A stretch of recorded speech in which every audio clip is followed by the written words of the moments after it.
Well, hello everyone, and welcome to Song in Translation with Thomas Beavitt, which is a performance, part of the Scotland and Russia project, which is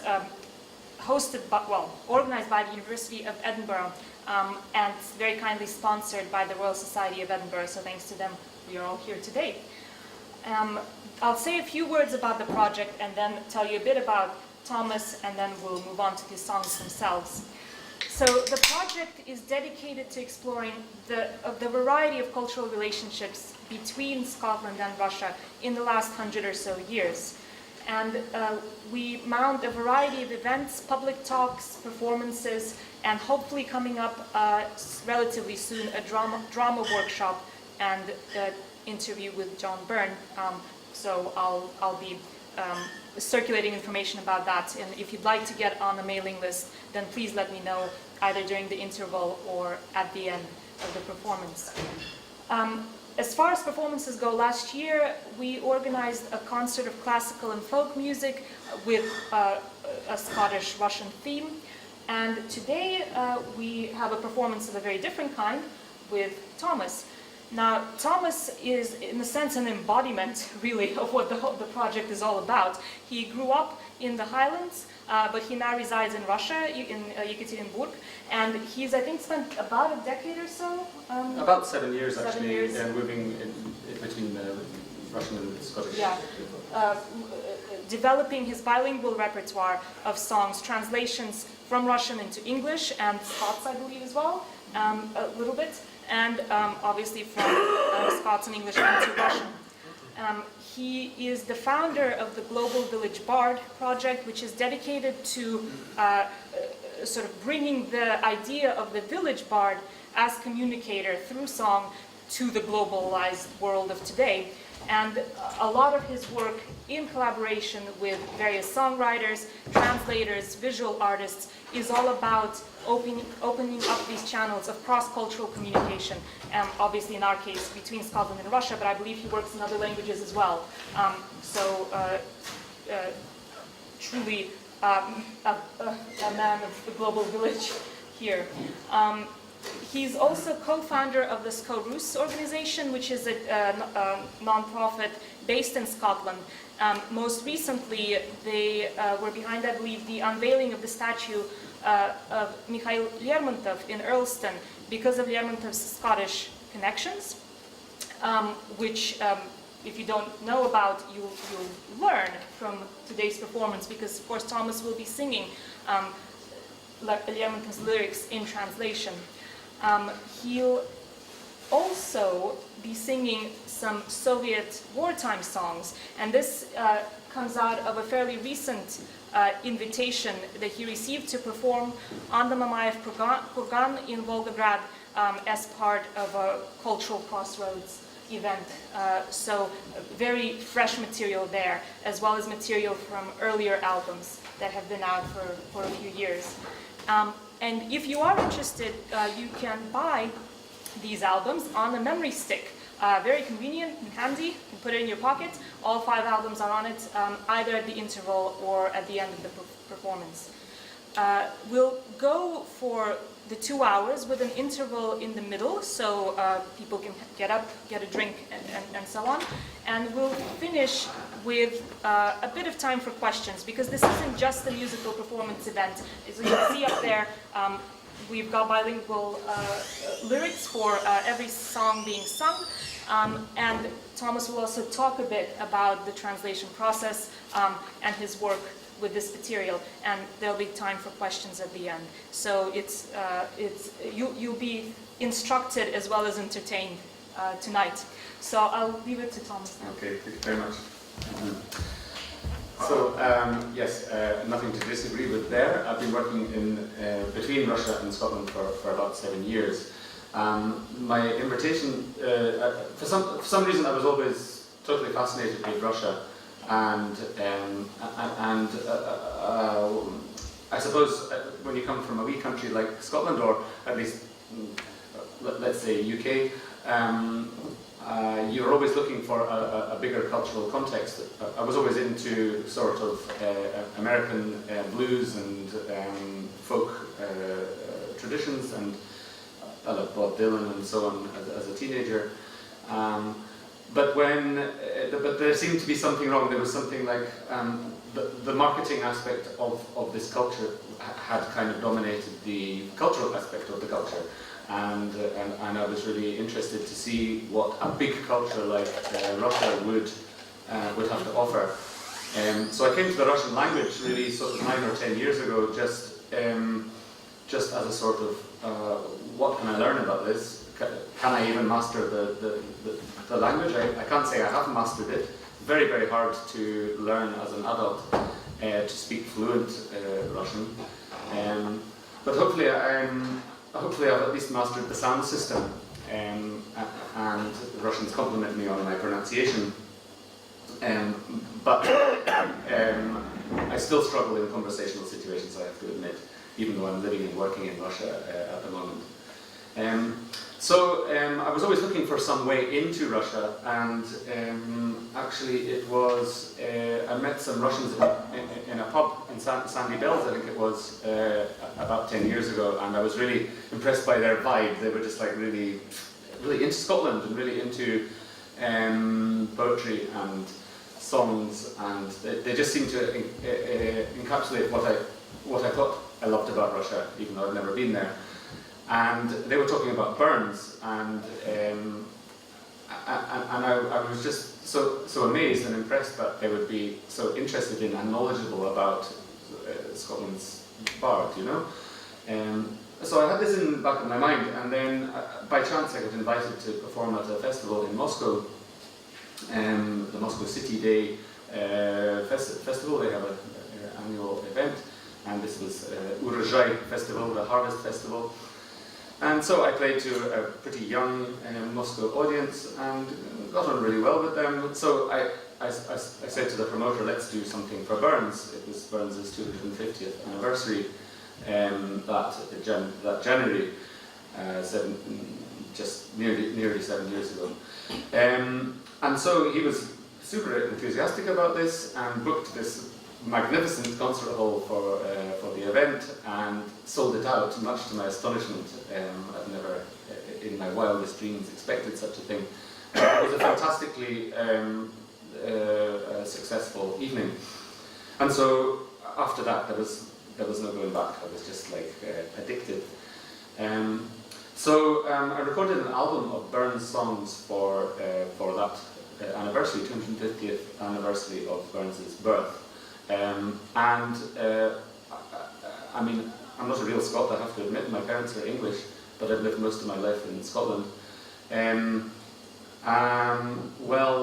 So I don't claim to speak or sing or translate Scots, let's make that clear. But I think that the Scots register of spoken English is a really good register. I mean, it's a really good poetic register. And when I'm teaching Russian students of English, I always tell them that you should pronounce the R, you know, and they like that because it comes very naturally to them. And this R, you know, this English R, it doesn't sound very good to the Russian ear. It doesn't sound very good to mine, I have to admit. So I recorded these vocals of these Burns songs in not very authentic, let's say, Scots English, but hopefully there was I was looking for this kind of authenticity of sung language, which I wasn't hearing in sort of British English, and I wasn't hearing in American English anymore, and I was looking for it in Scots English, and I was looking for this crossover between Scots English and Russian. There are quite a few sounds in common, especially the R, and you'll hear this later. So there are lots of standard translations of Burns into Russian. The most famous translator is Samuel Marshak, who is very famous in Russia as a literary translator, and he wrote a lot of children's books as well. So a lot of the translations that I originally used were Marshak's, but I was always very interested in working with Russians to produce new translations, and so when I came to do eventually a Burns, the second Burns Russian album, I worked with my collaborator Mikhail Fagin in Yekaterinburg, and he made this new translation. I'd like to start the evening with this. It's quite a famous Burns song, Now Westland Winds. It's a good autumn song. I don't know how many of you know it. Anyway, so this is my friend Misha Fagin's poetic translation of Burns' Now Westland Winds, and it's called Wesiole Swist I Pticikan.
Scottish that sounded to your ear.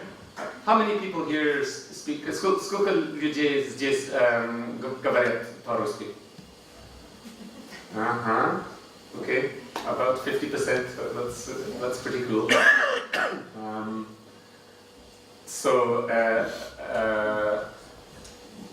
As Scots, how does the Russian language sound to your ear? Maybe some of you guys haven't really heard much in Russian. I haven't heard a lot, but there's an awful lot of sounds there that sound very familiar.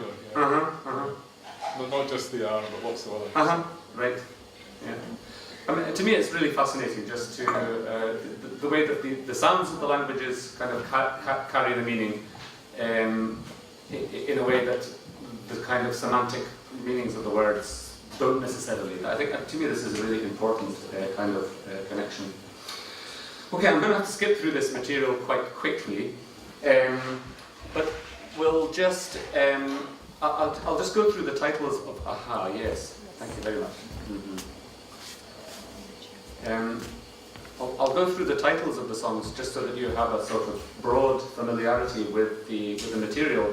If you decide to purchase a memory stick with all of the albums on it, then you can always look at this material again. It's actually online as well, so you don't have to buy, you can support me by buying one, but you can also access this material online.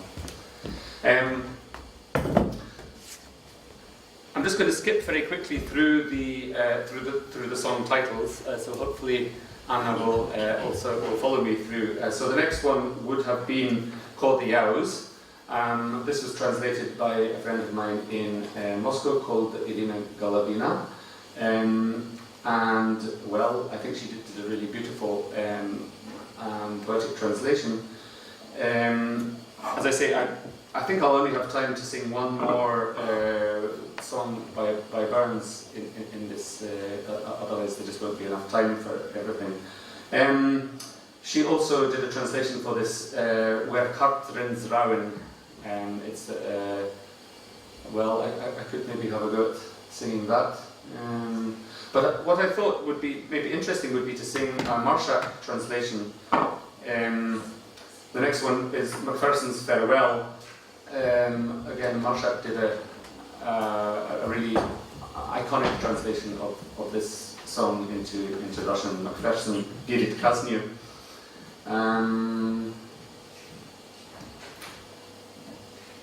Maybe that would be a good one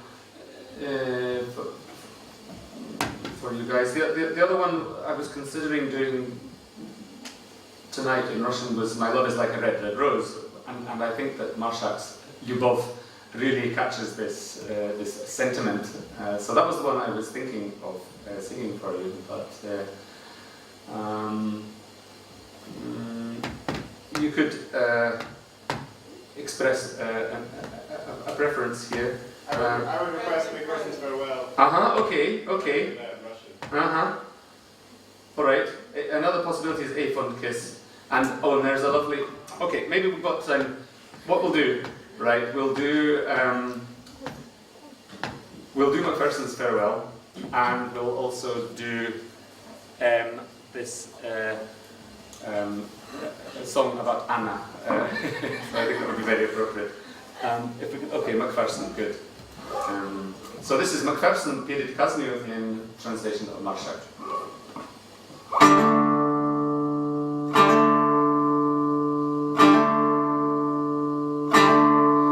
Привет вам, тюрьми короля, где жизнь плача травы. Меня сегодня ждет петля и гладкие стола.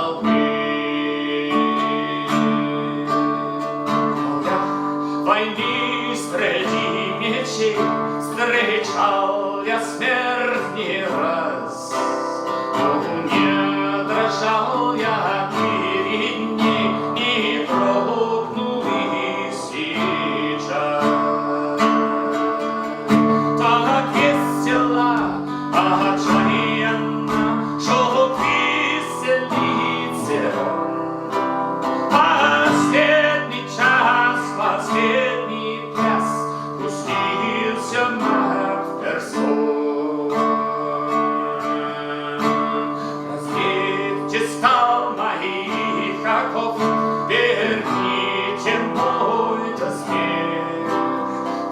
Пусть выйдет 10 смельчаков, я одолею всех. Я жизнь свою провел мою, умрю не от меча. Из денег предел жизнь мою, от веревки палача. Так весело, отчаянно, что веселится последний час, последний пляс, пустился Макферсон. Прости мой край, весь мир прощай, меня поймали в сеть, но жалок тот, кто смерти ждет, не смея умереть. Так весело, отчаянно, что веселится он. Последний час, последний пляс, пустился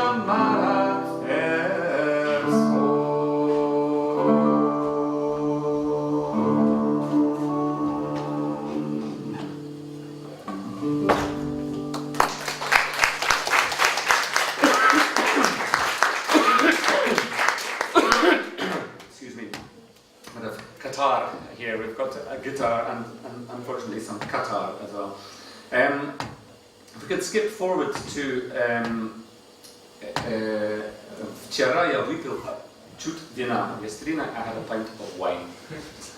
Maybe a pint of wine would be exactly what I would need. In fact, I have a wee bottle of whiskey in the back there. I'm just going to gargle on it for a wee, see if it will shift this guitar.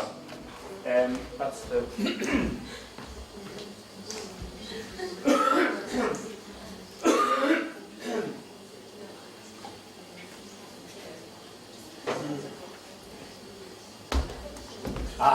That's better.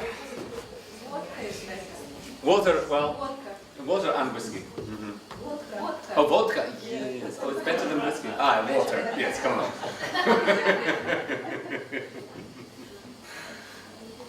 Я согласен. Okay, this song, I think it's a very beautiful song. It's one of the last songs that Burns wrote before he died. Actually, he died of some complication involving catarrh and basically a chest infection, and the doctors recommended that he wade up into the firth of Solway up to his neck, because that might shift the. But of course, it just killed him all the quicker. But he had a beautiful sort of. In the autumn of his years, he had this. But of course, he loved many women in his time. But I think he really loved each one of them in her own way. But this last love of his life was this Anna, who worked in the local pub, and he wrote this beautiful song for her. Yesterday, I had a pint of wine, and I think it was about a year before he died that he wrote this song. And he gave her They had a child together, Robbie and Anna. Anyway, so this is Misha Fagan's translation of Yesterday I Had a Pint of Wine. Včera já vypil čut vína.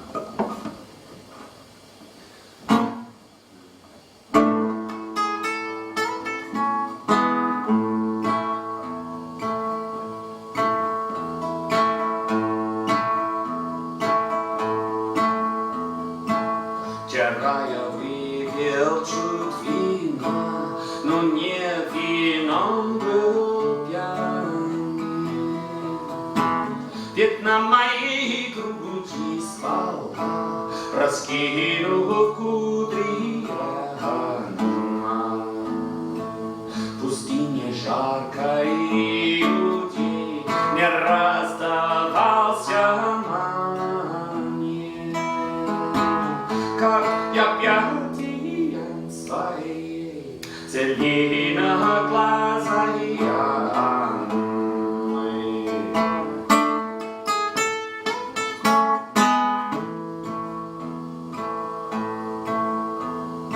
В руках монарха целый мир, от Индии до Саванны.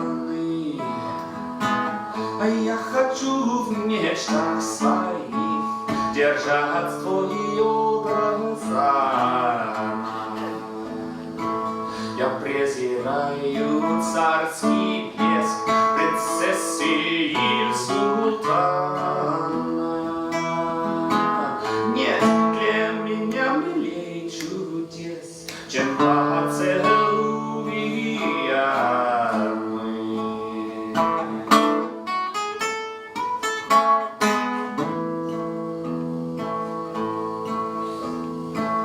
Пускай уходит солнце прочь и бледная Даяна. Пусть свечи гаснут эту ночь, ведь я встречаю за мной. Я звезд рассыплю серебро по волнам океана. Мне ангел принесет перо, и я напишу про Анну.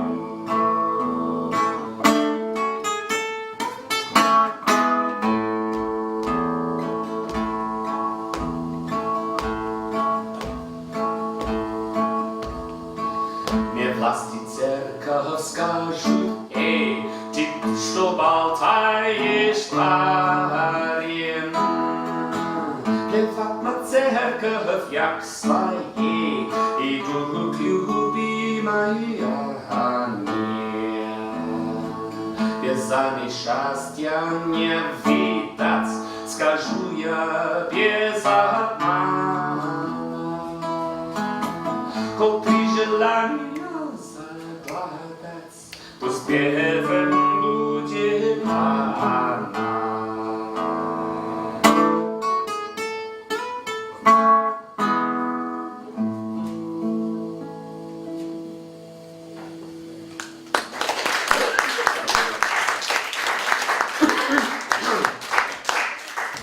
Okay, we're going to move on from Burns. One of the remarkable things that happens on these kinds of journeys is that certain coincidences strike you and strike lots of different people at the same time.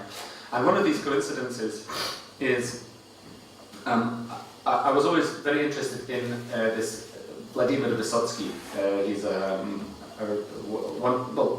I would say he's the most famous Russian singer-songwriter of the last 40 years. Singer-songwriters aren't called that in Russian; they're called bards. And of course, this is a good Gallic word. Bartak is Gallic for music. And this word went from the Celtic languages into the Slavic languages, and I'm 99% certain that this modern usage of the word bard in Russian is definitely from Gallic, which is in itself quite interesting. Vysotsky is a wonderful poet and a singer. Well, I say is, he died in 1980, but at the time of his death he was one of the major public figures in Russian cultural life. It's said that 1 million people came out onto the streets of Moscow for his to mourn his passing. And Vysotsky is in so many ways a Russian Burns. He's Russian through and through. I mean, just as Burns is Scots through and through, Vysotsky, you couldn't take him and put him in France, or, well, okay, he had a French wife, but he was as Russian as they come. But he was a universal. His art was universal. It wasn't just, it was for the world. And also he could cut across social categories in the same way that Burns could. Vysotsky, a very important poet and singer. People say, oh, who's the equivalent of Vysotsky in the West? Maybe Bob Dylan or something. But Bob Dylan doesn't really match Vysotsky. I think Burns is about the only poet from the poet and musician from the Western tradition that can match Vysotsky. So I was when I was looking for these connections into Russia and Russian, I was listening on the internet just for who are the good singers, who are the good poets, and as soon as I heard Vysotsky, I just knew this was the one to focus on, and it was definitely the right decision. So I started learning Vysotsky songs in Russian, and I started translating them into English, and actually it was at this point that I realised that Scots English has got some registers that other Englishes don't have, and that this was one of the, for some of the interpretations of Vysotsky, this was the only possible register, and you'll see what I mean shortly. If you haven't listened to Vysotsky already, well, all I can say, he is an acquired taste. He's got a very, if you think my voice sounds rough tonight, honestly, Vysotsky's voice just, you know, he sings at volume 11 all the time, and it's just so rough, but he sings with absolute commitment, and he's a brilliant poet. All I can say is, if these translations help you into an appreciation of Vysotsky, then my job will have been done.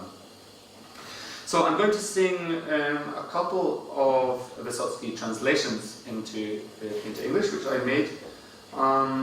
The first one that I learned, that I translated, it's in Russian called Lyricheskaya. I translated it under the title of Lyrical. It's a beautiful love song. It's quite straightforward. I'm going to skip it actually, although it's an obvious one to sing. But there's a couple of other ones that I really wanted to put into this context. In fact, it's really hard to know which ones. I'd like to sing them all. Well, maybe I'll sing. Are there any translation studies students here, or okay. Because I wanted to talk a little bit about the process of translation here as well. So perhaps a good one to start with would be on Nie vernusa z boja. He didn't return from the battle, or he hasn't returned from the battle. It's interesting that Vysotsky recorded this song in quite a few different versions.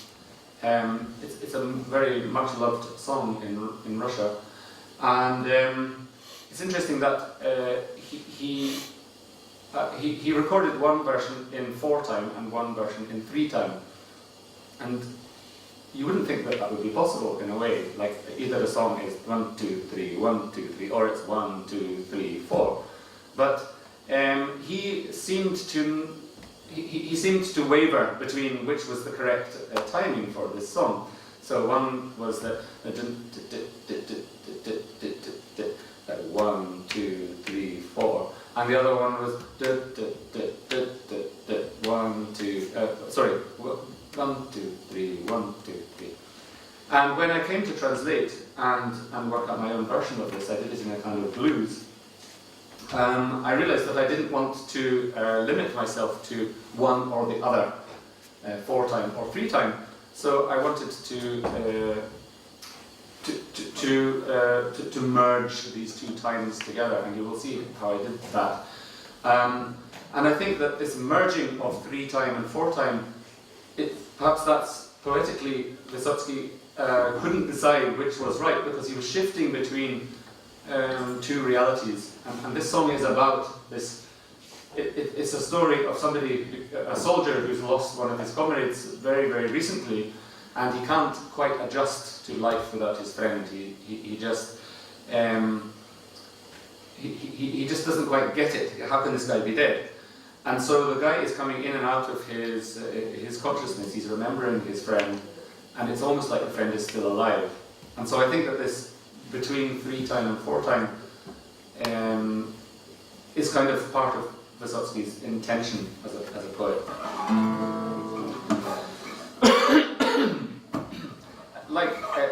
Russian songs are almost always in minor keys, and I think Vysotsky himself, he wrote about 900 songs, and I think about 2 of them are in a major key. It's just, you don't do major keys in Russia, really, hardly at all. But at the same time, the genre is quite similar to blues, which is usually in a major key. So this is a sort of blues, minor key blues, Russian blues.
must I carry on fighting?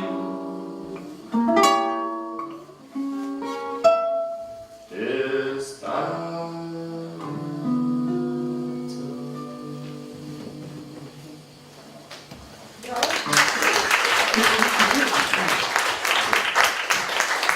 To go back to the previous screen, I just wanted to discuss one small point.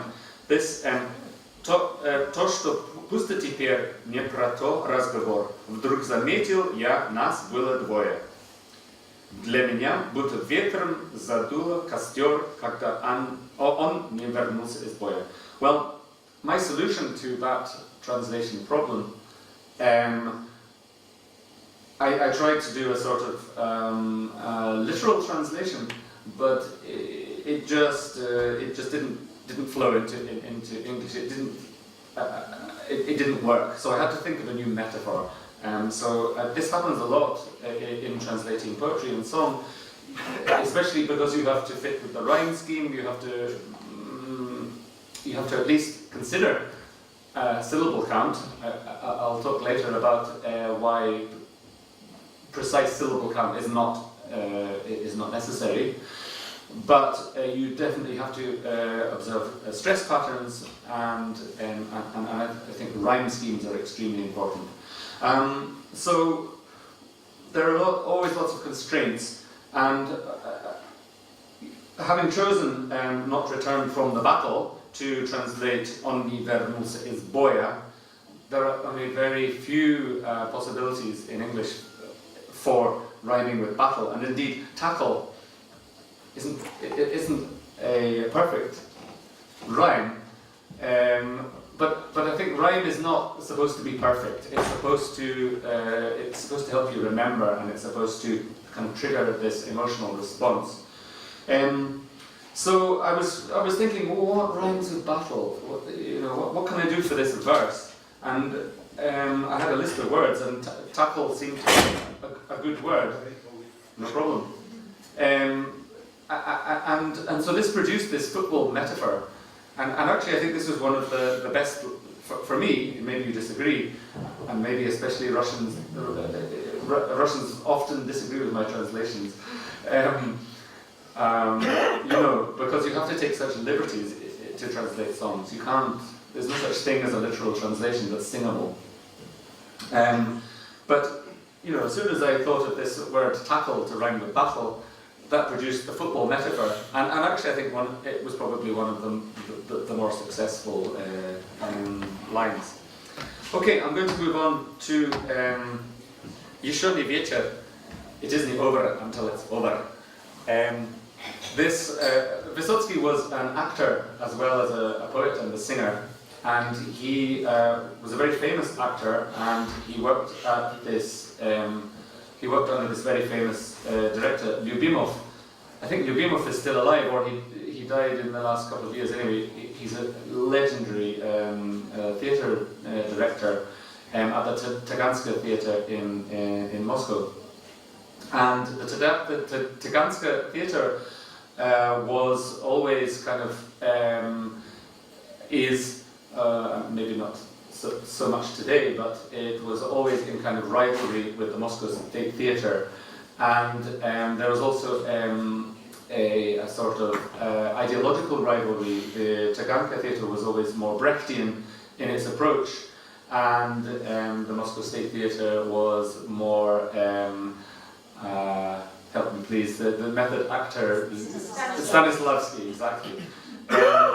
And so there's a real, this two really important intellectual currents in the 20th century were really exemplified in this kind of battle between the Taganska and the Lyubimov and the Moscow State Theatre, which was, more into this method acting. I haven't got time to go into this theoretical thing, but this Еще не вечер, it means it's not evening yet. It's not yet evening. And I don't know if Lyubimov was famous for actually saying this, or whether he was paraphrased by Vysotsky, but anyway, this is definitely Lyubimov's voice. He's the pirate captain. and he's saying, you know, the Moscow State Theatre and all of its ideological supporters, you know, they're constantly firing their cannons at us and trying to sink us, but we're going to fight on. And so it's a wonderful sort of, he's using this metaphor of the pirate ship, and Lyubimov is the pirate captain without a doubt.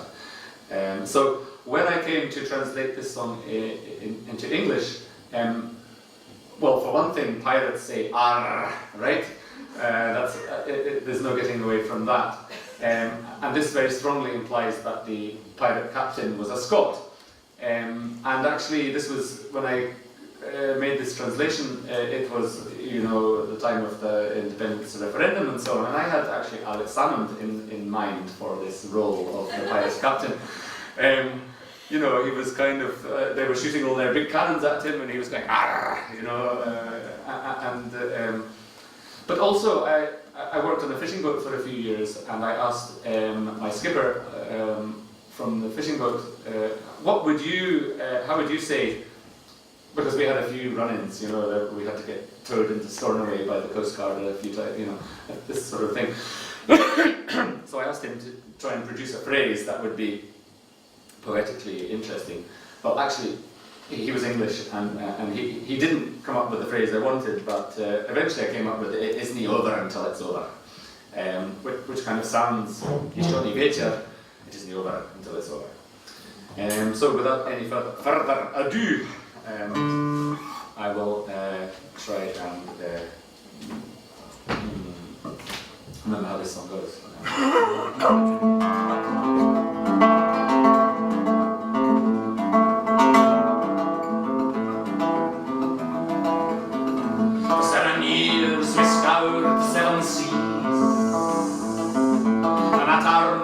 We flew the Jolly Roger.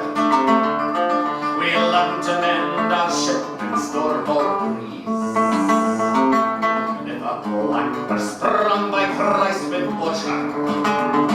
Now the Navy's firing shots across our bows. The sea's dead calm, the crew is all hungover. But the captain merely smiles at us and vows.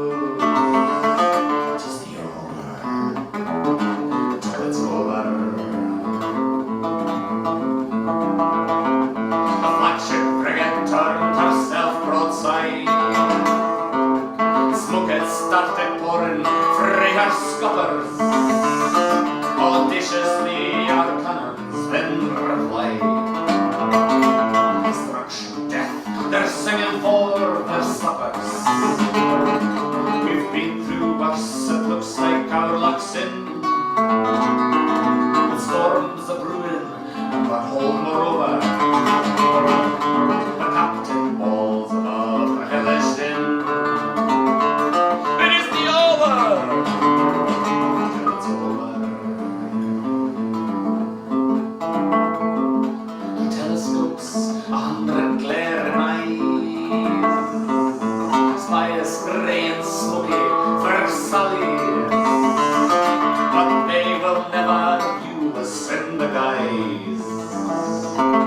Slaves chained up to oars and navy galleys. We've been outgunned, our ship is gonna sink. We'll never get to see the cliffsy door, but our captain does never even blink. It isn't over till it's over.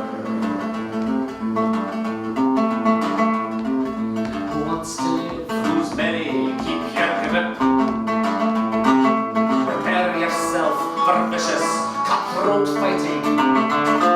We'll let the rats get off the sinking ship. We can deal them at our ankles biting. The rats were thinking that the captain lied. Abandon ship! We all died sober. The frigate side, just the over till it's over.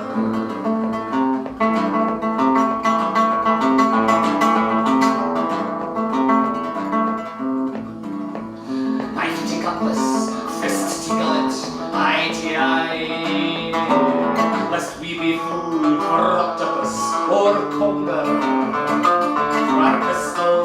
their sabres make them cry. Their vessel will be floating for much longer, but it's not meant to be. She'll no get done. She'll carry us to port, we'll be in Dover.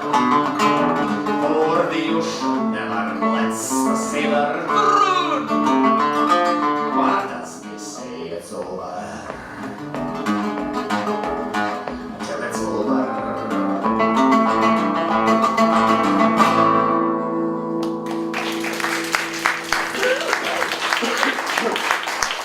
Thank you. Well, unfortunately, I meant to cover much more material than this, and it's already it's already time for to take a break. So I was going to sing Ochota na Volkov, Who Come Hunting for the Wolf. Well, Would people be interested in hearing that? Yes. okay, I think it's necessary to sing this song, so I'll do this song. Then we'll take a very short break. But I'm going to have to curtail the second half unless we're going to be here until midnight. Without any speaking about it, but well, I'll have to speak very quickly about it. Ochota na Volkov was written in 1968, the year that I was born, by Vysotsky. It's obviously a critique of government. It's a very strong critique of kind of failed leadership,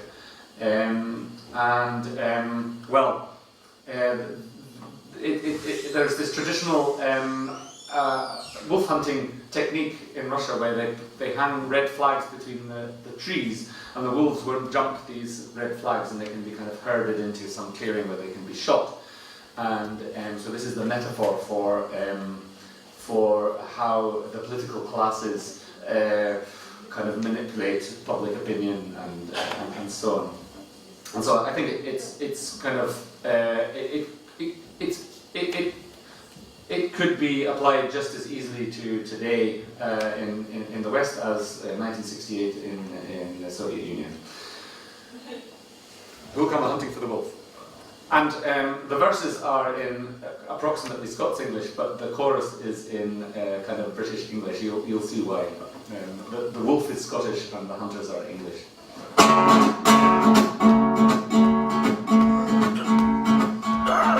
With all the stench that bursts from our sinews, it's the same old story again.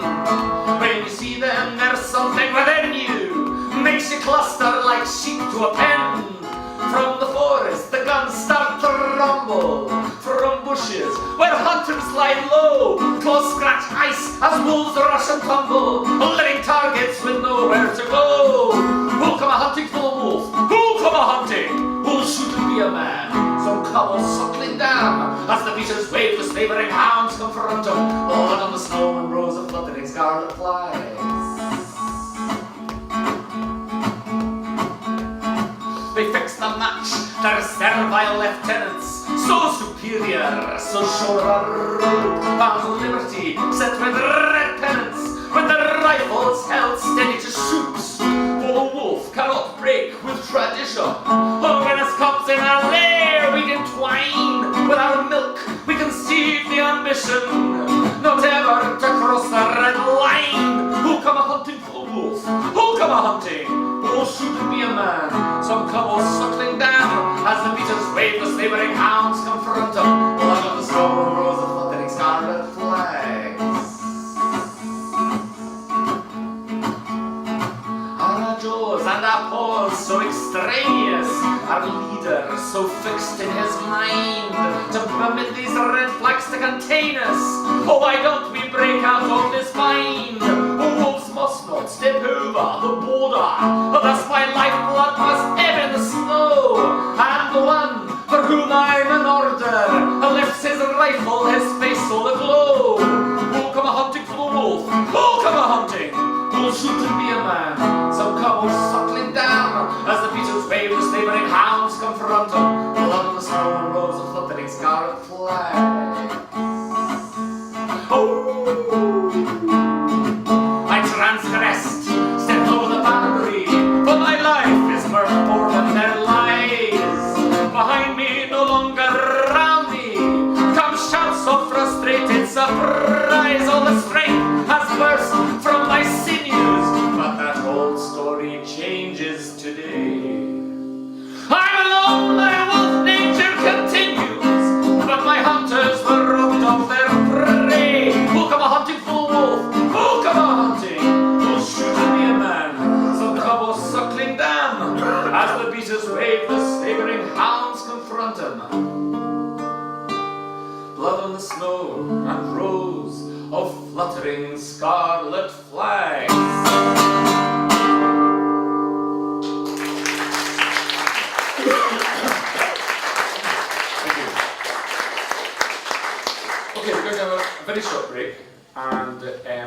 and then I'll be back with some contemporary songs, some songs of Lermontov, and to finish 1 or 2 songs of Soviet war songs.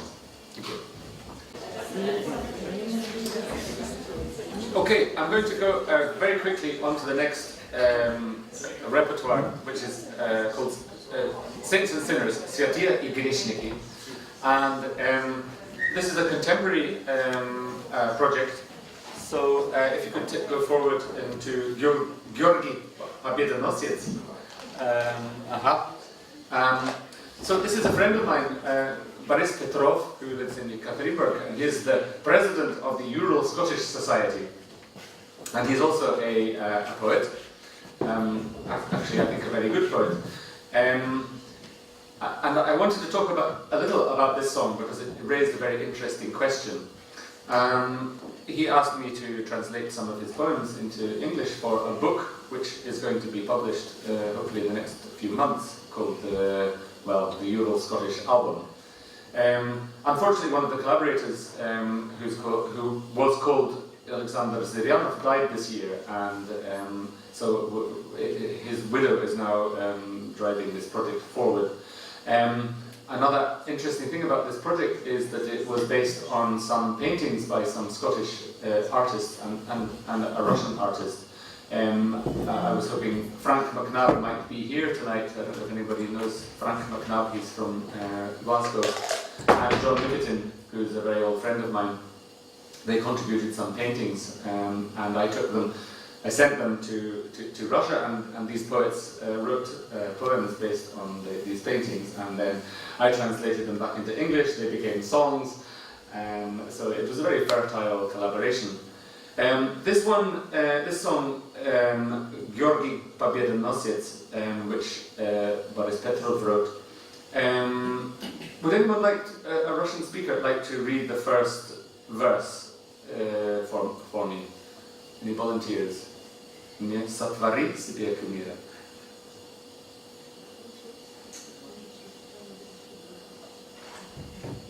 Well, okay, I'll...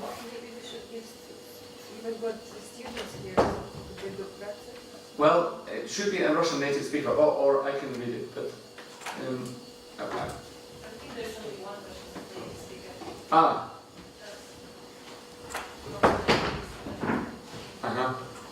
Well... Okay, well, I'll try and read it, but I'm not a native speaker. But okay, yeah. This is silent singing. Не сотвори себе кумира, а из того, кто свет нас спас, того, кто сотворением мира, спаситель мира, то есть нас. Летят века, тысячелетия, уже ли память сохранит того, кто смуту лихолетия стоял за веру, как гранит. Brilliant. Yeah, and that's exactly, a native speaker instantly knows the rhythm because it's obvious. And the rhythm here is the da da da da da da da da da da da da. It's a 9-syllable, 8-syllable line. And it sounds very familiar to our English, Scottish ears. And one thing about translating from Russian into English, whether Scots English or what, is that there's a lot of meaning in the Russian line generally, especially when it's in the Russian cultural context. And when you're taking it out of that context and putting it into maybe a slightly larger context, it's very, very hard to fit all of that meaning into the same number of lines. So what I chose to do for my translation was to actually make the 3 into 4. And so instead of 9-8, it became 12-13. And so it gave me a little bit more scope. So instead of I was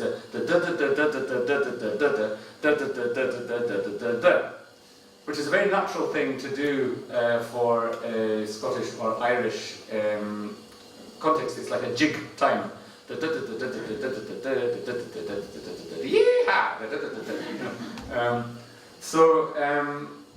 Having I just wanted to let's not make a cult out of who is the greater. Actually, this was a wee bit of a dig at Paris, who actually likes to think of himself as a bit of a cult leader. I like this line. I don't know, which of us here can in this way be saved? I was actually giving him a wee dig in the ribs, with these lines. And once I had produced these lines, I couldn't go back. I was committed. And so things got worse, because then I added this chorus, "Oh no, don't kill the dragon, that's bound to our will by the slenderest of threads," because I wanted to kind of make this idea of this Russian hero, Georgy Pobedonosiec, I wanted to take it out of the Russian context and make it into actually a sort of peace anthem. So I added the chorus, and then if we can just go to the next and the next one again. So I was committed to this new rhythm, and of course when I tried to put the Russian text to the new to this new rhythm, it didn't fit. So I asked my other friend, who just so happened not to get on very well with Boris, I said, could you translate this English? I mean, he knew the story, but he didn't refer to the Russian text, so he made this new text back into Russian with fitting my melody, my rhythm. And of course, Boris was absolutely furious, and this caused a controversy that lasted for a long while.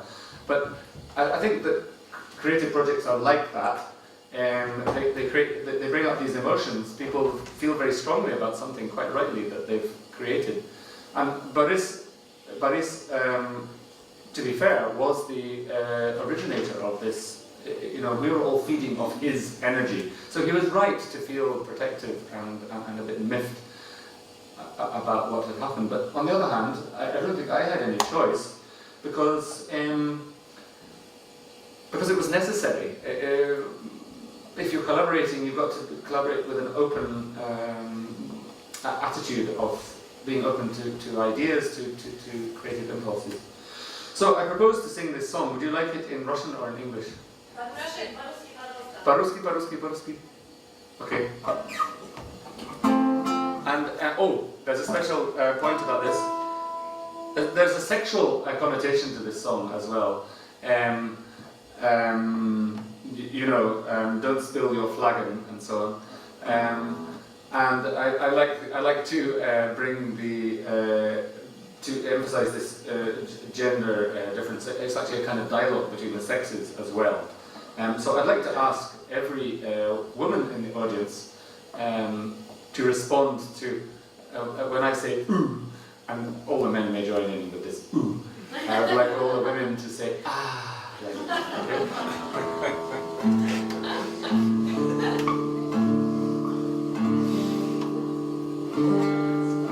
If you have any ideological problems with that, you can just remain silent.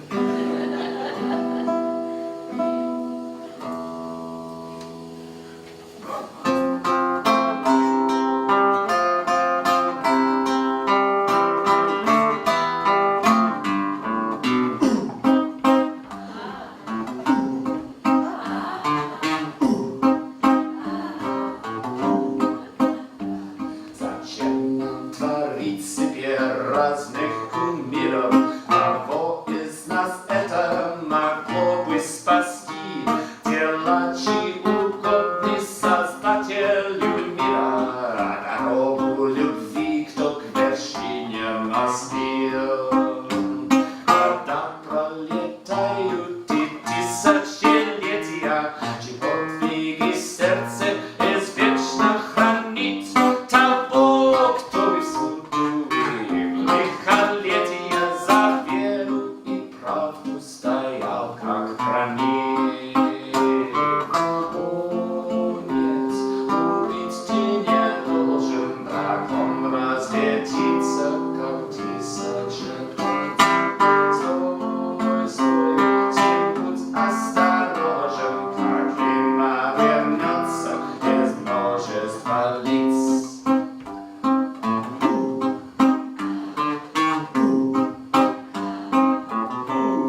должен дракон разлетиться, как тысяча птиц.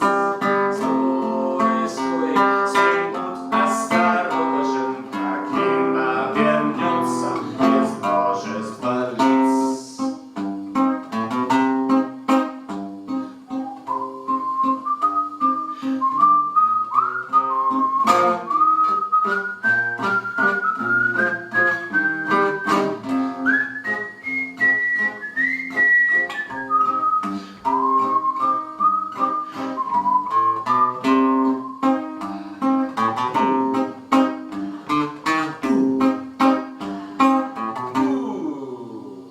Героя судьба быть завидна не может, сраженный ударом лихого меча. Или под ухмылки царя и вельможи на плахе казнен был рукой палача. И вновь, как и прежде, звучит вражье слово, падают в нас реки из грязи и лжи. Георгий, вернись, ты так нужен нам снова, дракон тобой бит и внезапно ожил. О, нет, убить ты не должен, дракон разлетится, как тысяча птиц. Стой, стой, 7 минут, осторожен, так им обернется из множества лиц.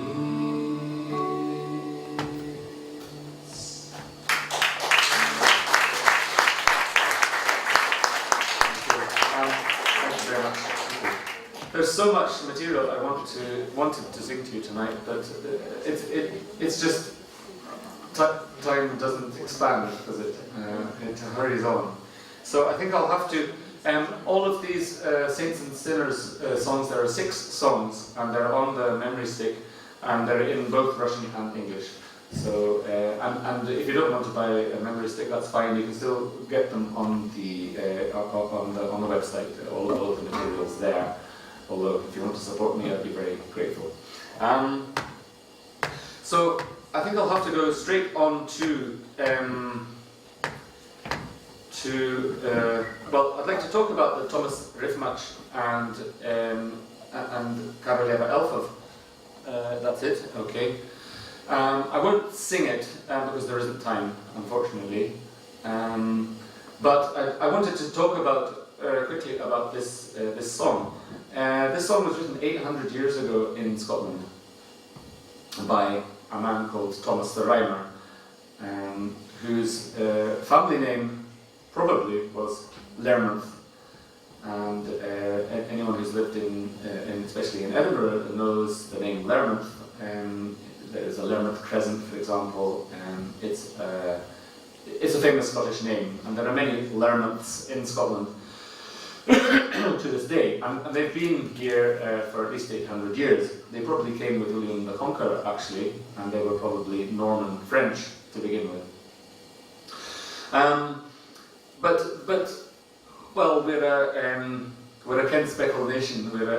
What's the nice phrase? We're all Jock Thompson's bairns. Anyway, this Thomas the Rhymer lived. Almost certainly did actually live. He was a human being. He did live 800 years ago in a village of Elston in the Borders, and he was almost certainly the author of this kind of a medieval ballad about himself, Rhyming Thomas, and the Fairy Queen. And so in this ballad he meets the Fairy Queen, and he goes, he has sex with her, and afterwards she becomes a hideous old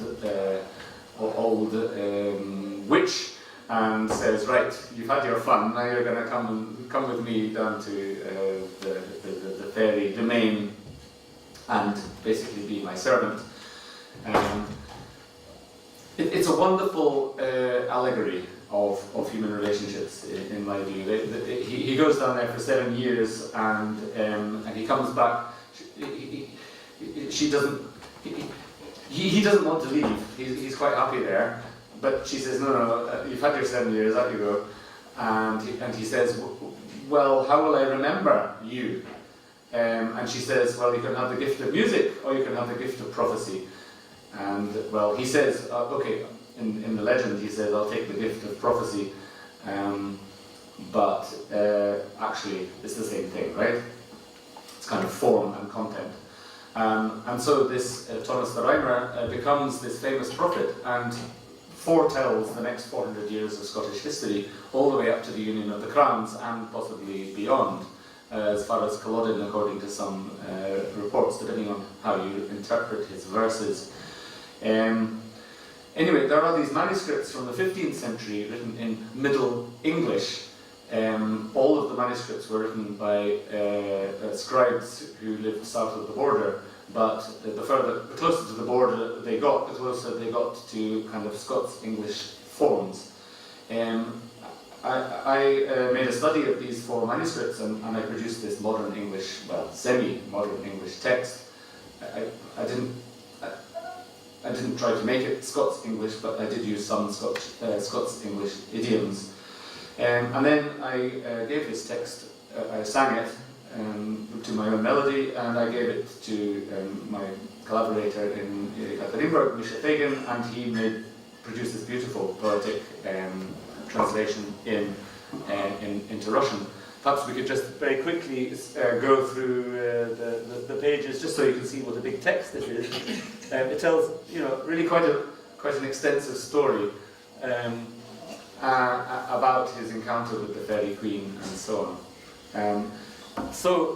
This is part 1 of my work, which I'm calling "The Bard is Not Dead" or "Živ poet," because part 2 is a selection of poems by the Russian poet Lermontov, and anyone who has a passing acquaintance with the sounds of languages will immediately understand that Lermont and Lermontov are related names, and actually it's a matter of historical fact that Captain George Lermont left Scotland just after the Union of the Crowns to go and fight for the Polish-Lithuanian side in there's a big 100-year or several 100-year battle between the Polish-Lithuanian Grand Dukes and the Russian Empire.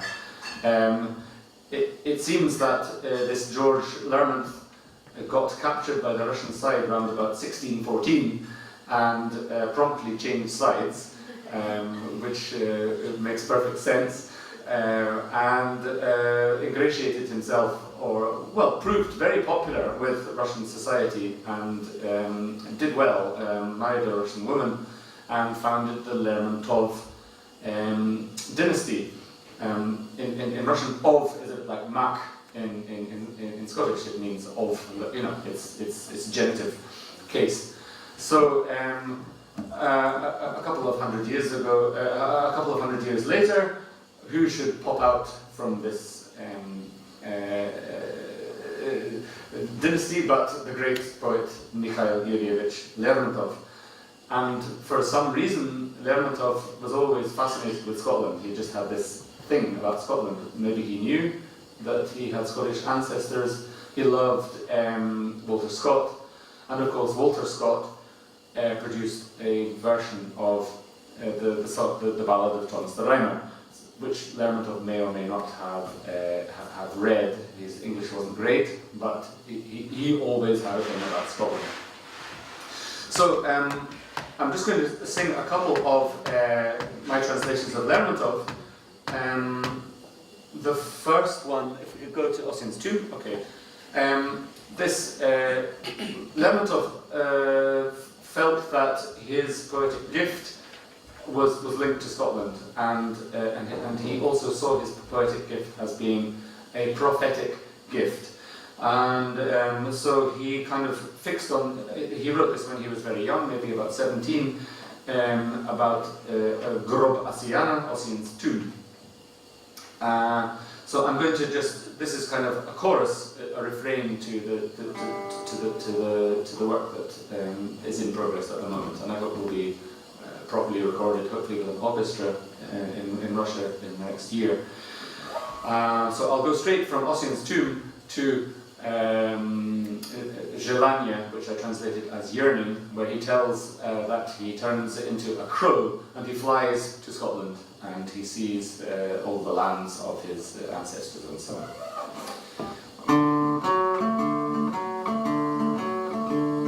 Beneath the swirling shroud of mist, a lowering sky upon the moor, Ossian's tomb shall I persist among the Scottish hills obscure. My weary spirit flies to her, my native breath of air is mine. The soul that men shall once inter shall thus a second life acquire. If I were a raven, a raptor of the plain, whirling far above this earthly brain, if I could only my desires betake to wing, and all at once my heart were free to sing. To the west, I'll be gone in an hour, where the fields of my sires are in flower, where in a bare keep, beneath the swirling of mists, their oblivious bones lying at rest, where on ancient walls ancestral shields hang, above a broadsword rusty and lang. I would fly over the sword and the shield, brushing the dust of ages as I wield, praising the neglected Scottish harp strings as I bend through the chamber it rings, and is heard by the one who awakes, and as it reverberates, so the spell breaks. But disconsolate dreams, unfulfilled yearning, against the strict edicts of fate, not returning, between me and the hills of my native land, billowing furrows like twixt either strand. The last scion of a race that routed foes, desiccating here amongst the alien snows. Ah, I was born here, but I would be fain. Oh, why am I not a raptor of the plain?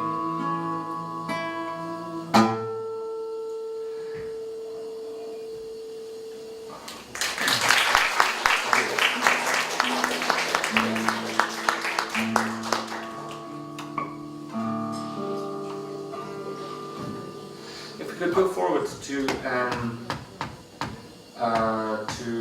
the Smert Dieta, the bard is not dead.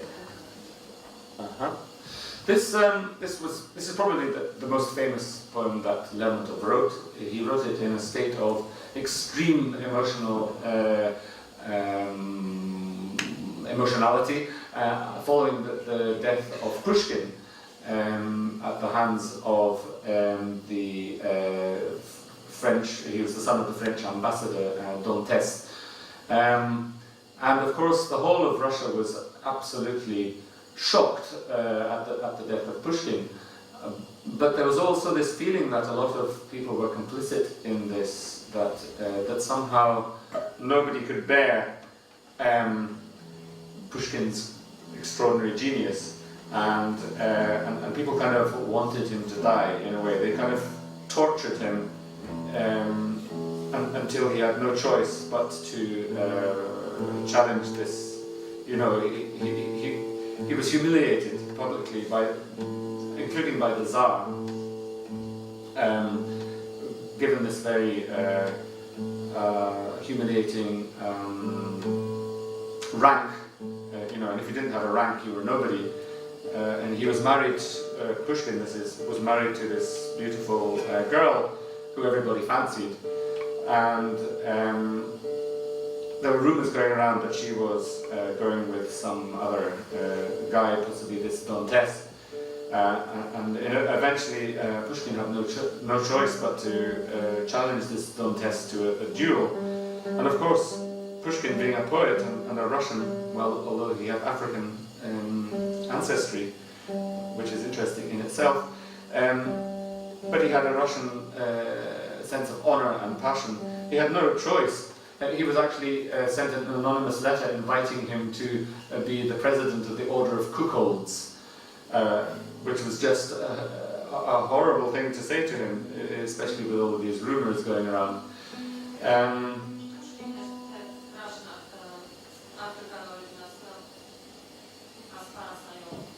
Pushkin had African origins. Yes, I think his great-grandfather, right? Or his grandfather or his great-grandfather was African. But he was still a Russian. Just as Lermontov was, in spite of having Scottish blood. Anyway, so Lermontov sort of took the crown of Pushkin in a way. He wrote this poem, Smert Poeta, and he expressed the emotion that I think the whole of Russia was feeling at that time. But it is a typical human emotion, a typical Russian emotion, because Russians are the most human of all nations, I think. At the same time as feeling terribly shocked and terribly sad at his death, everybody also realized that they had actually been guilty of wanting it to happen. It's a mystery. So I translated this Smert Poeta poem, for which Lermontov was banished from society and sent to fight in the Caucasus against these Dagestanis, with whom Russia has been fighting ever since. These Caucasian peoples who are incredibly brave and incredibly, the Russians admire them and fear them, and also have to prove that they're boss. It's this kind of dance that's been going on ever since. And Lermontov died at the age of 26 in Pyatigorsk in the Caucasus. And it was this poem that got him banished. Nobody could, because it was such a strong emotion, nobody could bear to be told these words. So I'd like you to choose, please, if you would like me to sing it in Lermontov's original Russian or in my English translation. Oh, you can't have both. One stanza in Russian, one stanza in No, I refuse. Hands up for English. Hands up for Russian. Oh, it's very close. All right. Well. You can stay 5 minutes longer. Okay. Well, I suppose, being an egotist, I'll have to sing it in my own translation, won't I? Because since I was so, I think there was one more hand for. But the music is the same, and this is my point really. I heard this music. It's my music, but I think to do a good poetic translation, you have to hear. I call it the ur music. It's the music which is in the text, and different people will hear it different ways, for sure. There isn't a one correct ur music to a poetic text, but until you hear it, you can't make a good poetic translation. And for me, it's the same to sing it in Russian or in English, but it's very Pogib poet, невольник чести, пал оклеветанный молвой. So this Pogib poet, it's like a bell ringing, right? Pogib poet. The bard is dead, conscience of our age. So once I've produced this first line, that was how it continued. Dum, dum, dum. And this was the Ur music that I heard. You may hear it alternatively.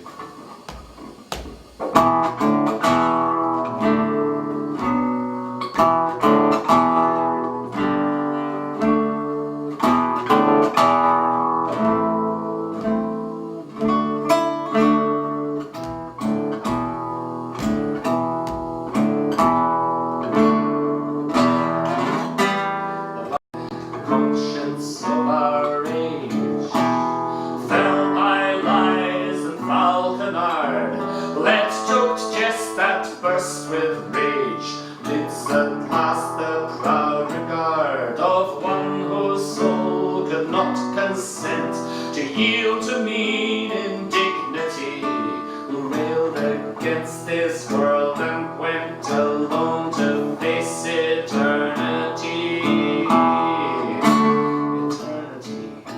Spare your crocodile tears, your empty praise, a surplus choir, a token of your petty fears. The order came from much, much higher. Was it not you who cruelly mocked the music from his golden lyre? For entertainment did concoct a little sly tormenting fire.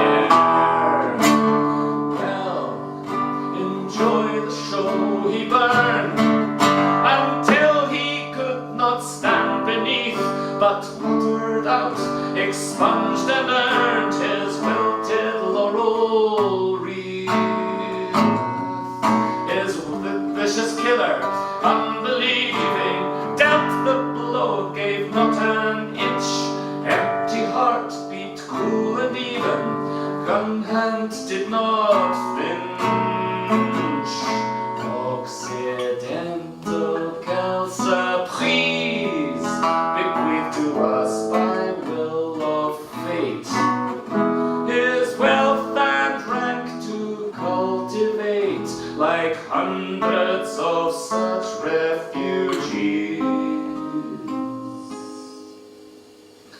The native customs of our land, dismissed in terms derogatory, ridiculed our national glory, misconstrued this blood-soaked story, and with that he raised his hand.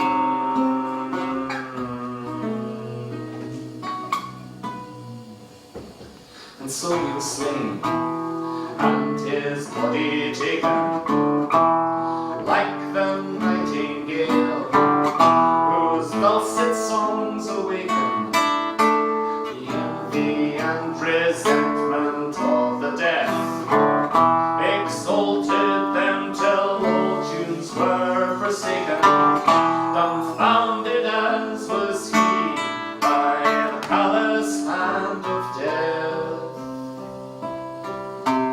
Why from calm obscurity and darkless geniality did he step into the light, the glaring harsh reality, to sate a heart of free and ardent passion? Why did he ever give his hand to rogues and fake princesses? Why did he never countermand the false words and caresses? He who from an early age discerned life's meager ration, then replacing with a crown of thorns his wreath, intertwined with laurel, they thus contrived, and how, clandestine needles sticking in beneath, that pricked his glorious brow, embittering his final days with stress, and the subtle whispering of cretins, and so he died with vain thoughts of redress. The intimate annoyance of mislaid expectations.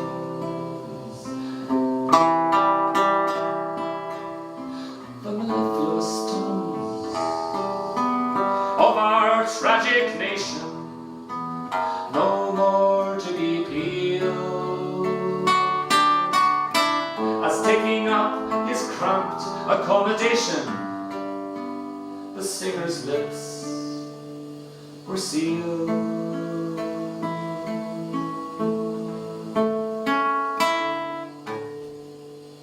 And you, oh arrogant descendants, in whom are amplified with bolts of your ancestors, with slavish heels that trample on the fragments, isn't it a jolly game for their malign successors, a greedy crowd with drooling, gaping maw?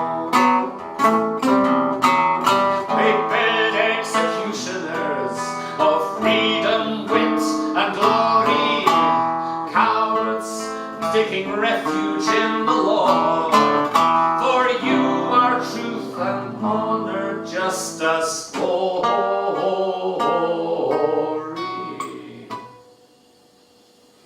But there is a sacred court, O intimates of vice. There is an awful trial, there he sits and waits. There'll be no church bells chiming to entice.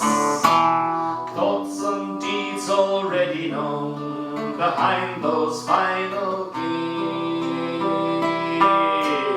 Then in vain will you recall the time before the flood, with hearts already hard. For you will never wash away the blood, the righteous blood of the bard.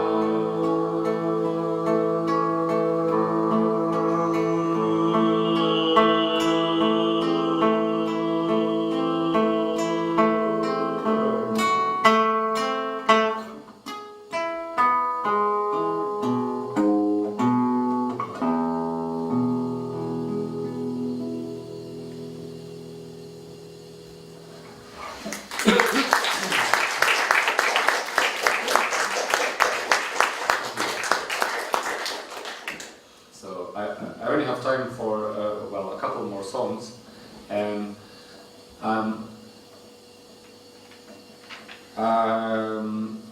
I think the impression I hope I've left you with is of, if you're not Russian yourself, is why do I love Russia? I love Russia because it's so emotionally honest in a way, and to me that song about the greatest Russian, probably the greatest Russian that ever lived, Pushkin. You know, Lermontov was in Pushkin's shadow all his life, and he never escaped it. Why should he? It's said that Pushkin was the sun, and Lermontov was the moon. Lermontov just reflected the light from the sun. Lermontov was a soldier, so it was something completely. Sorry? Lermontov was a soldier? Lermontov was a soldier, yeah. Yes, he was not a bard. He was not a bard. Well, he was, but Right. not by profession. No, that's true. Yeah, he was exactly. He was a soldier. He died at the age of 26, and yet he produced this incredible body of work. You know, the first psychological novel in Russian, or at least so some say. Certainly, Герой нашего времени, the hero of our time. He certainly established a genre that became very developed. Perhaps Dostoevsky could never have written what he wrote without Lermontov's. So he was a simple soldier, and yet it was just amazing what he achieved in 26 years. It's just staggering, really. It's such a genius, and he was kind of a rock star. You know, he had this totally uncompromising attitude. And yet he was very much in Pushkin's shadow. He was reflecting the light of Pushkin. And I think that these two figures, Pushkin and Lermontov, and then everyone who came after, Dostoevsky and so on, it's just a remarkable contribution to to humanity that Russia produced, everybody has to acknowledge that. I mean, even those who aren't Russophiles like me have to acknowledge this huge debt that humanity owes to Russian literature. So moving on, I'm just going to finish with a couple of songs from the Soviet era. I was very honoured to be commissioned to make these translations and to perform them on Mamayev Kurgan in Volgograd last month. There were a couple of orchestras and there were some other singers and so on. But clearly, the reason why I was there is because that they wanted the Ministry of Culture wanted an international dimension to this event, which was commemorating the extraordinary sacrifice of the Battle of Stalingrad. I don't know how much people know about it, but everybody's heard of the Battle of Stalingrad. Basically, Stalin issued this directive: not an inch. Anyone who falls back an inch is disobeying orders, and people obeyed the order. And around 1 million men lost their lives in this 60-day battle in Stalingrad. And this Mamayev Kurgan is basically, it's a kind of, if you ever get a chance to go to Volgograd and see this, it's extraordinary. You just So the other thing, there's this physical monument there, but there's also this monument of these beautiful songs that were written at this time, when so many people were losing their lives, were sacrificing their lives quite knowingly. It wasn't like anyone had any realistic expectations of surviving. And apparently, vodka production went into overdrive at this time. It was the only way to get your head around this extraordinary sacrifice that you were going to have to make on behalf of your motherland.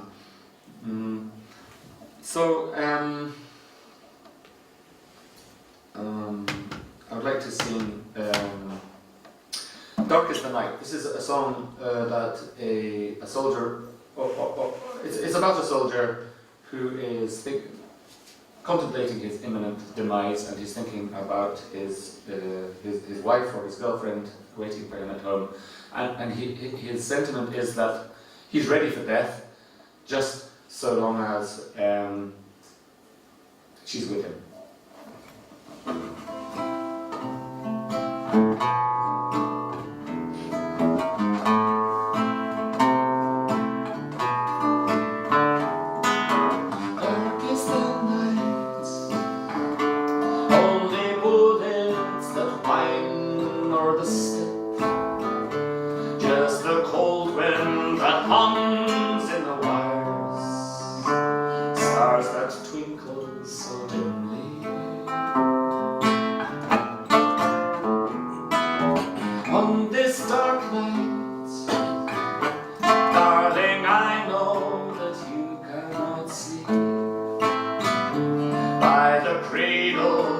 Tear glints your cheek in the lamplight so homely.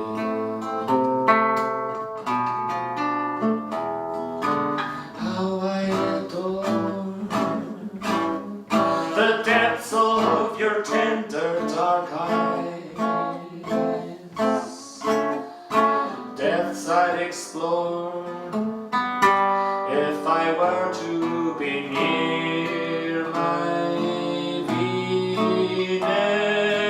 Dark is the night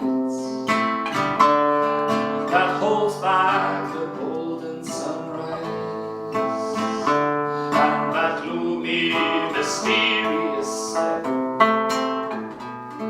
that lies sprawled out between us.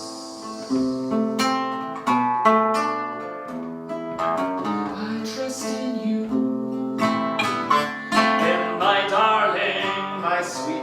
art my wife, and to know that you're true on this night saves me from deadly weapons. Gladly for me, in this knowledge I don't deadly strive. I know I can rely on your love, no matter what happens. Death, where's thy sting? And I know there's an angel that keeps wearing my ring. Now the chaos is whirling round me, knowing you're there by the cradle, my sweetheart who weeps, and your tear lets me know that your love will always surround me.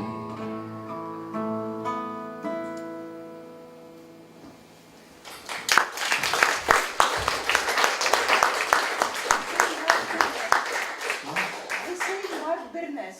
Mark Beavitt, yes. And It's great to fix. Yeah. yeah, and you know, I know that every Russian loves these songs, and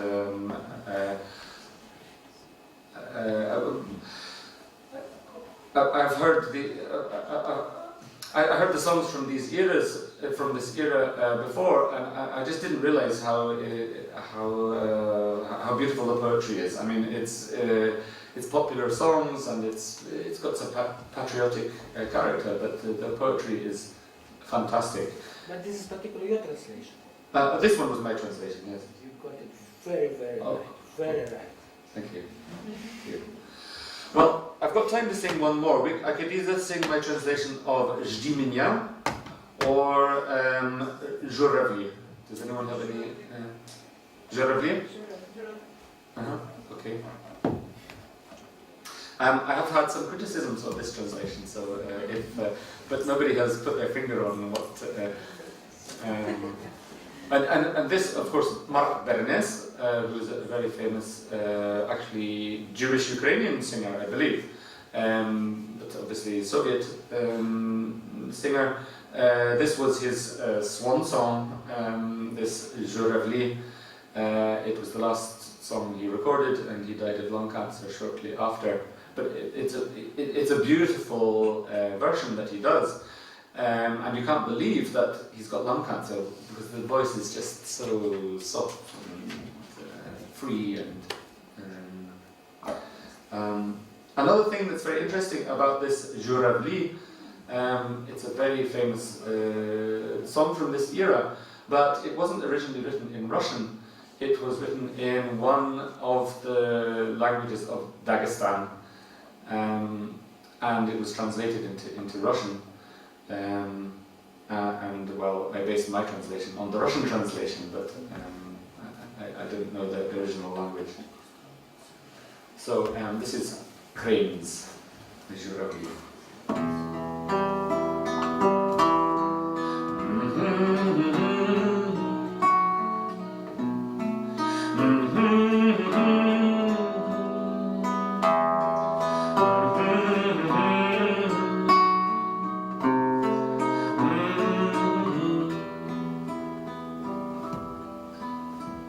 I can't believe that every fallen soldier who never did return from long campaigns could sink beneath the earth to rot and moulder. Instead they must have flown off just like cranes, and ever since those far-off days they wandered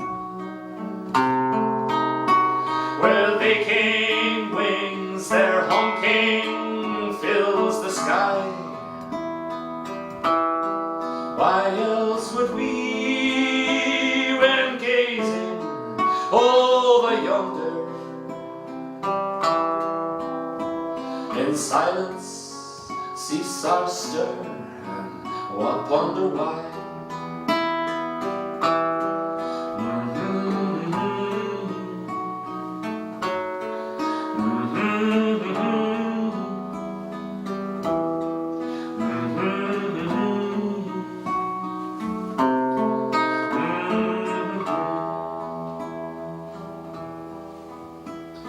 I watch it fly, this V-shaped core unceasing,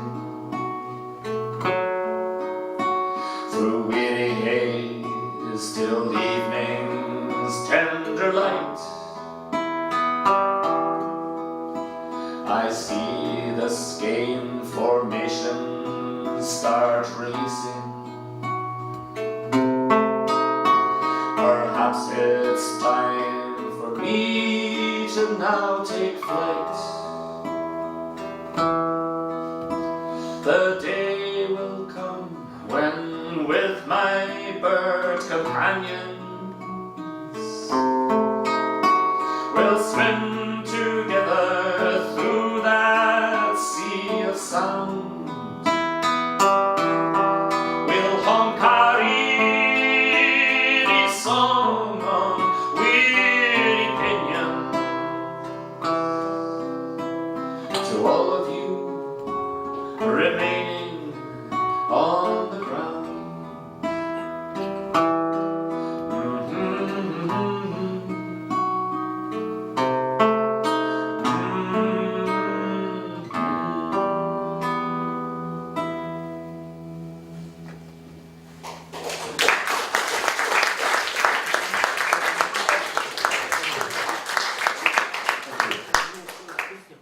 Well, that was a rather typically melancholy way to end an evening of Russian culture. Thank you for your tears. I think that's probably all we've got enough time for tonight, but I'll be very happy to take any questions. And well, thank you very much for coming. You've been a lovely audience. I really appreciate it. Thank you.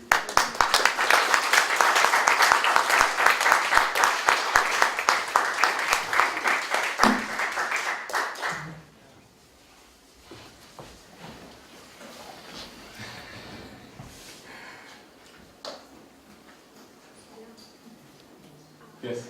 I was just wondering, because so you said you've been in Russia for 10 years, is that right? 7. 7 years. But so- only going to Russia for 7 years. Right. So how do you do the translation? Like I kind of missed that. Like do you have collaborators that help you through the translation process? When I'm translating from Russian to English, I do it all on my own. But I have a number of people who comment on my translations. And sometimes the comments are not all positive. And sometimes I take the comments into account and I change. So there's a kind of review process.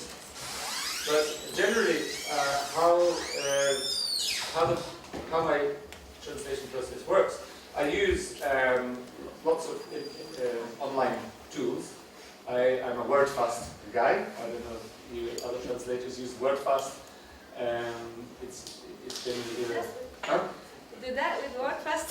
With WordFast, you know, I've been collecting glossaries for many years, so I have a large dictionary that I've made myself.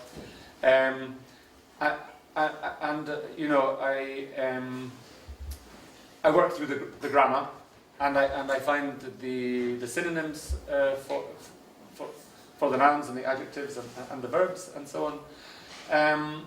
And so I make a rough literal translation, and then I kind of review it myself and start to work on the rhyme scheme, on the syllable count, on the stresses, and these kinds of aspects. And then I start to adapt. Sometimes it's not possible to stay with the same metaphor, so I will find an equivalent metaphor. And often that comes out of the need to preserve the rhyme scheme. So I think rhyme is very, very important in song translation, especially song translation, also in poetic translation. Almost all Russian poetry has some kind of rhyming scheme. And they don't like this modern English language poetry where it's not poetry. To the Russian mentality, it's not poetry, and I agree, it's not.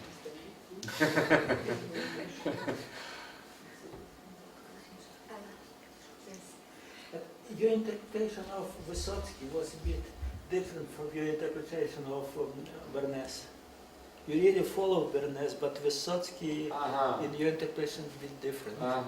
Yes. Well, of course, Bernays was only the singer, not the author. Although isn't it interesting what you just said? Vysotsky was a poet and a singer, but Bernays, I don't think he wrote any of those songs. He just it was his voice that everybody felt and believed in. Yeah. Actually, my translations of Vysotsky, this was at the beginning of my process. I'm a little bit more, maybe a little more careful now. And especially when I was commissioned by the Russian Culture Ministry to make these translations, and I'm very aware that they're very special, that I have to be very careful not to.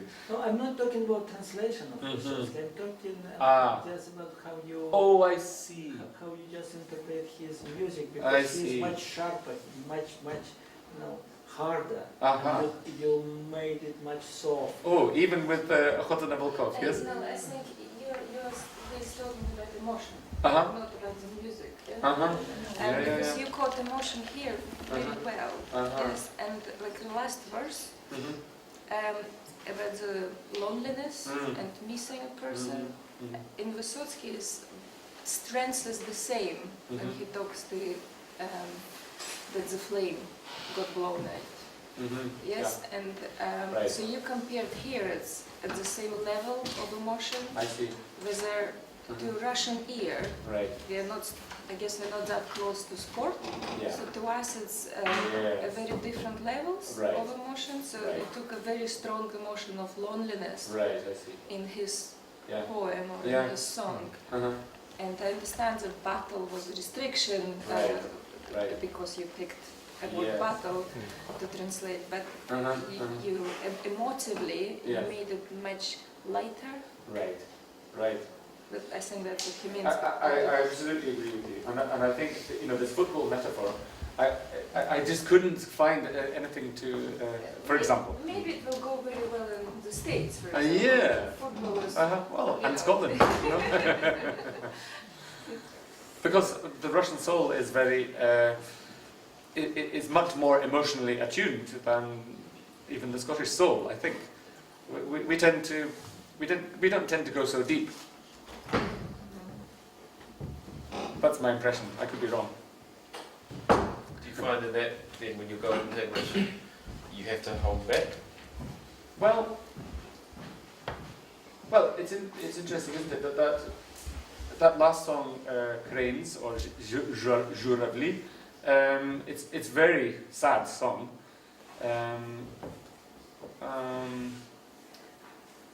And actually, in a way, I think it was quite. It's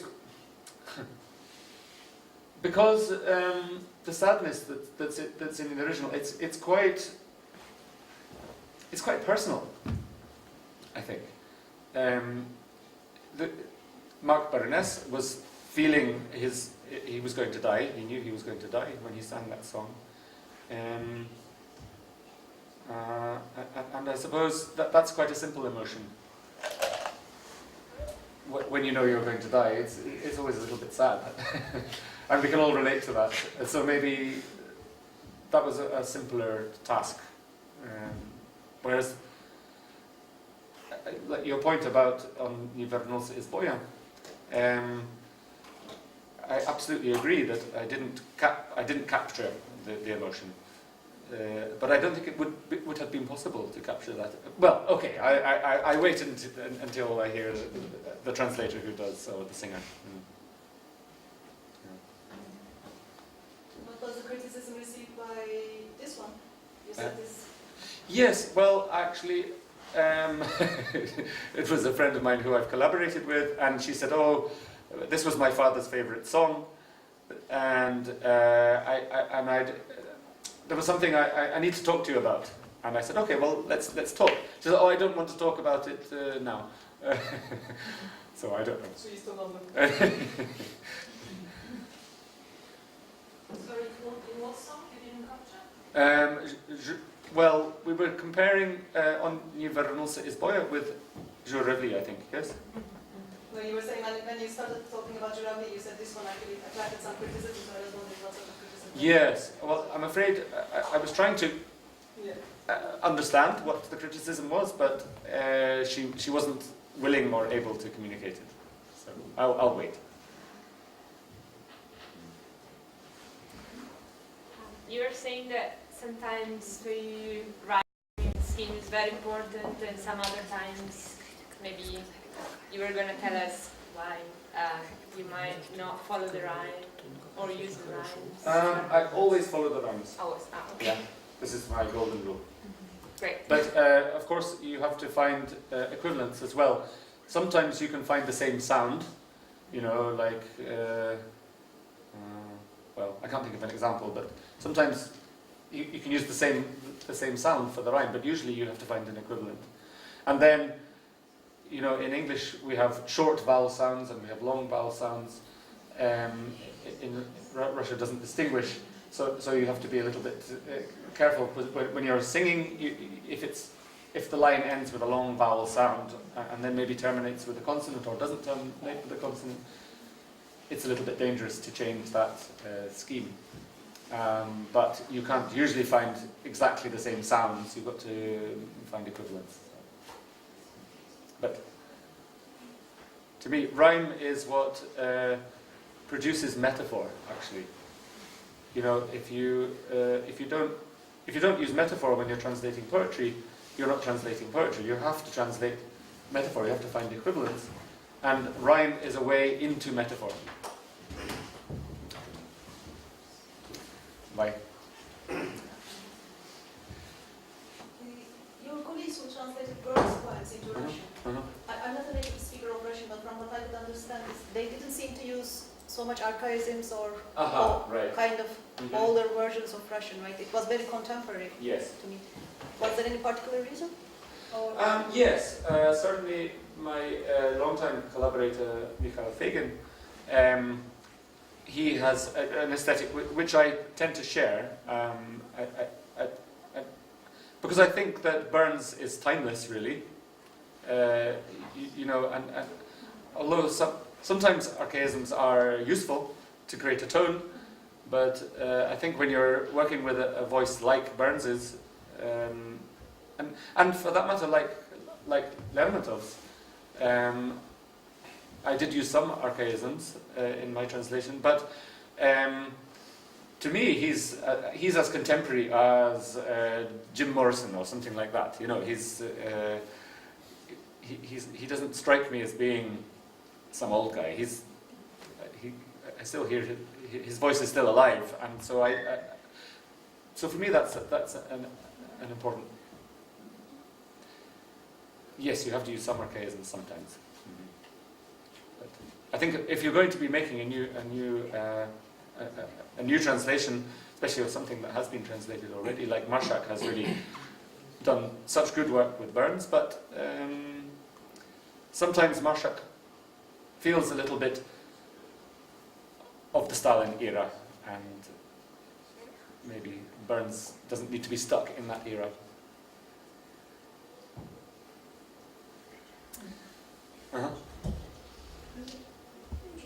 To touch on another Scottish-Russian culture comparison, if you had the choice, would you prefer a 12-year-old Islay malt or a good Russian vodka? Oh.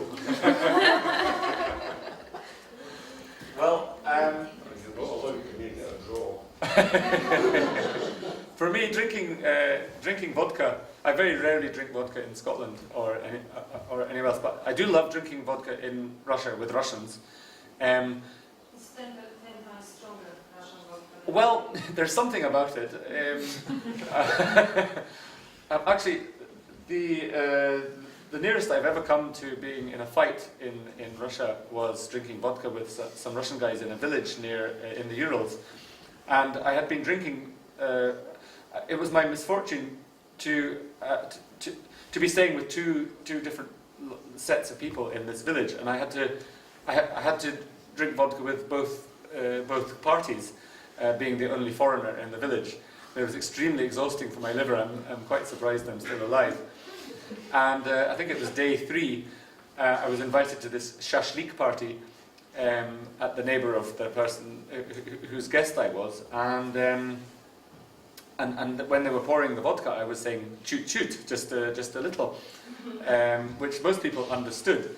But just as the glasses were being raised for the toast, someone very helpfully topped up my glass back up to the standard kind of 100 milliliter, you know, and I thought, well, that was a bit rough, you know. I'm quite close to death here. I really don't need that extra shot, and so I toasted, but I didn't empty the glass.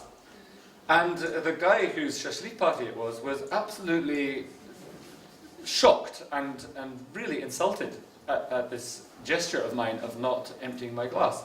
I mean, it's hard for us to understand, non-Russians, but this was a mortal insult. Because if you're going to drink, you've got to do it wholeheartedly. You can't fuck about, excuse my language. And I do like this attitude, I do appreciate this attitude, but I think it does reduce average longevity, probably.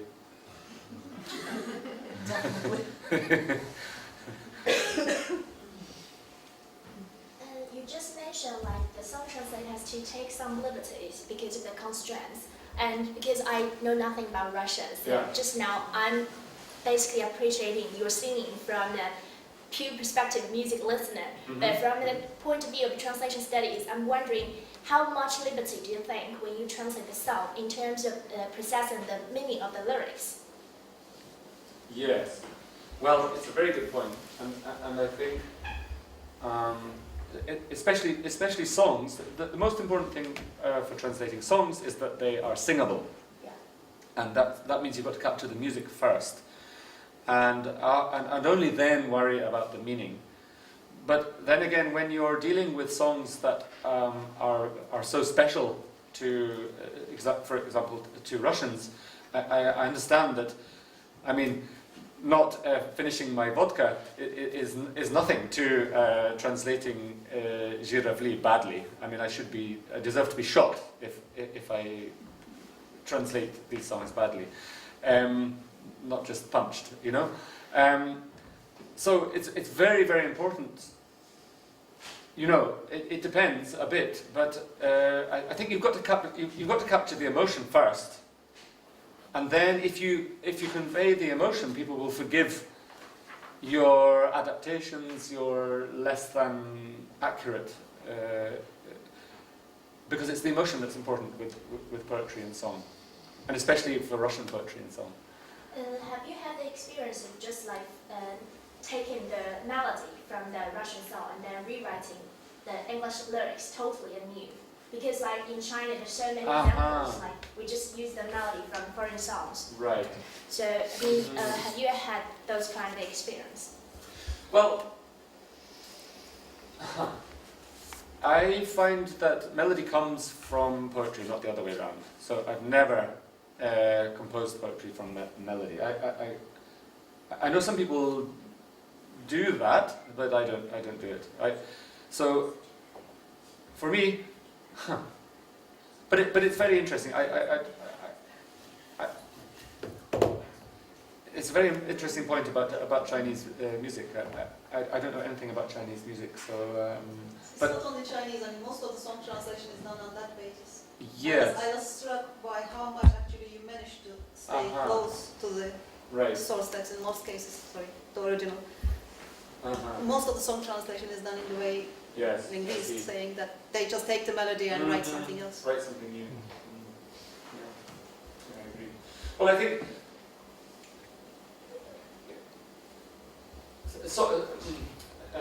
poetry is song that hasn't yet been sung, and well, what you say about song is probably true, but poetry is you have to be a little bit more careful with poetry than popular song.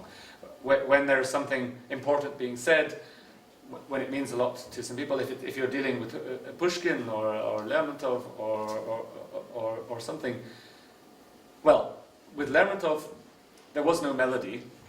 The melody was in the poetry, and I heard it the way I heard it. Other people would hear it differently, for sure. So, I think maybe poetry. You know, some popular songs are not really poetry. I mean, they have some elements of poetry, like a rhyme scheme or so on, but they don't really... Here's an example. I'm a big fan of Wagner. I love Wagner. But when you read his librettos, they're terrible. He was an appalling poet. But it didn't matter because his music was incredible. Is incredible. And so Wagner was an extreme case of a brilliant musician and a lousy poet. But I don't think many... Anyway, I'm sorry, I'm wandering off the subject. And it's probably time for us to bring the evening to a close.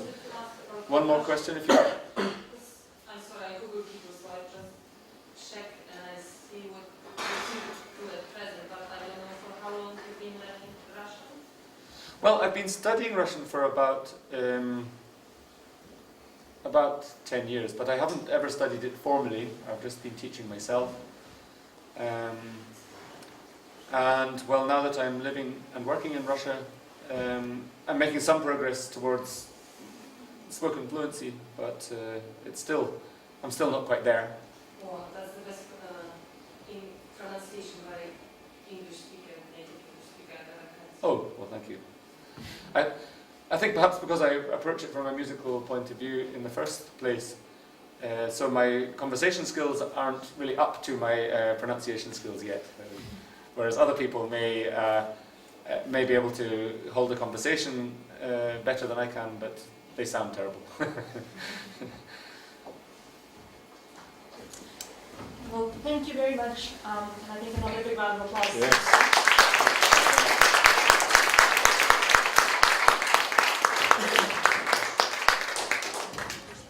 And I'll just say one more time, if you would like to support my ongoing efforts, you may purchase a USB stick which contains most of the material that I presented tonight. Thank you very much.